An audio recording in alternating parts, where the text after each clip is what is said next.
என் லைஃப்பில் இந்த மாதிரி ஒரு பெயின்ஃபுல்லான ஒரு சுச்சுவேஷனை நான் ஃபேஸ் பண்ணதே கிடையாது. மனசு முழுக்க வலி வலி மட்டும்தான். இந்த சுற்றுப்பயணத்தில் என்னென்ன மக்கள் பார்க்க வராங்க, அதுக்கு ஒரே ஒரு காரணம் தான், அவங்க என் மேலே வச்சிருக்கிற அன்பும் பாசமும். அந்த அன்புக்கும் பாசத்துக்கும் நான் எப்பவும் கடமைப்பட்டிருக்கிறேன்.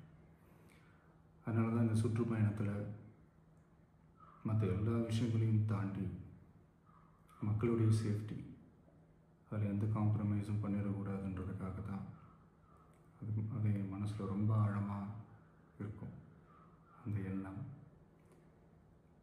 அதனால தான் இந்த அரசியல் காரணங்கள் எல்லாத்தையும் தவிர்த்துட்டு ஒதுக்கி வச்சுட்டு மக்களுடைய சேஃப்டி மட்டும் மைண்டில் வச்சுக்கிட்டு அதுக்கான இடங்களை சூஸ் பண்ணுறது, அதுக்கான இடங்களை பார்த்து பெர்மிஷன் கேட்குறது, போலீஸ் டிபார்ட்மெண்ட்டில் அதை ரிக்வெஸ்ட் பண்ணி கேட்போம்.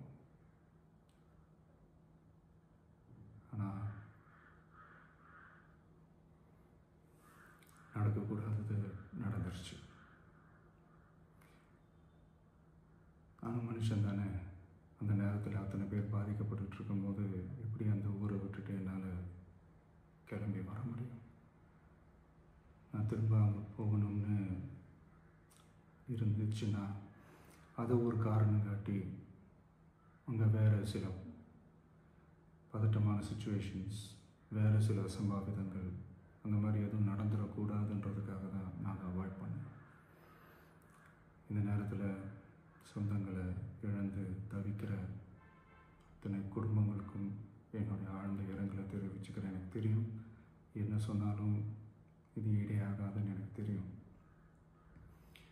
ஹாஸ்பிட்டலில் ட்ரீட் பண்ணிகிட்ருக்கிற எல்லாருமே சீக்கிரமாக க்யூர் ஆகி வரணுன்றதை இந்த நேரத்தில் நான் வேண்டிக்கிறேன். கூடிய சீக்கிரமே உங்கள் எல்லாரையும் நான் சந்திக்கிறேன். இந்த நேரத்தில் எங்களுடைய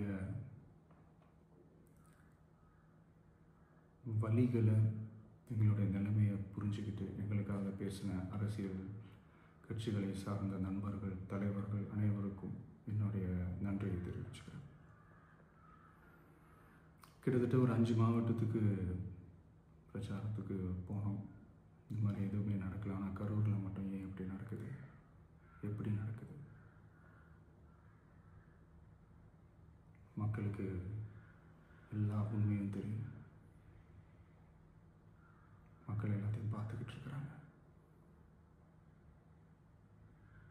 கரூரை சேர்ந்த அந்த மக்கள் அந்த உண்மையெல்லாம் வெளியில் சொல்லும்போது எனக்கு கடவுளே நேரில் வந்து இறங்கி அந்த உண்மைகள்லாம் சொல்கிற மாதிரி எனக்கு தோணுச்சு. சீக்கிரமே எல்லா உண்மைகளும் வெளியில் வரும்.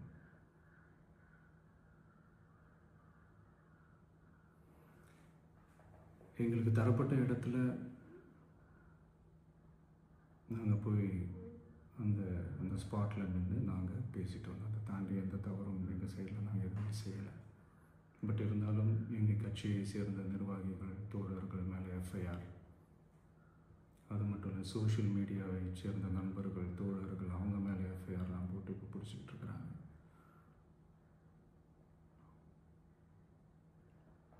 சிஎம் சார், உங்களுக்கு ஏதாவது இந்த பழி வாங்கணும் அப்படின்ற எண்ணம் ஏதாவது இருந்துச்சுன்னா என்ன வேணாலும் பண்ணுங்க. அவங்க மேலே கை வைக்காதீங்க. நான் ஒன்று வீட்டில் இருப்பேன், இல்லை நான் ஆஃபீஸில் இருப்பேன். என்ன வேணாலும் செய்யுங்க. நண்பர்களே, தோழர்களே, நம்மளோட அரசியல் பயணம் இன்னும் ஸ்ட்ராங்காக, இன்னும் தைரியத்தோட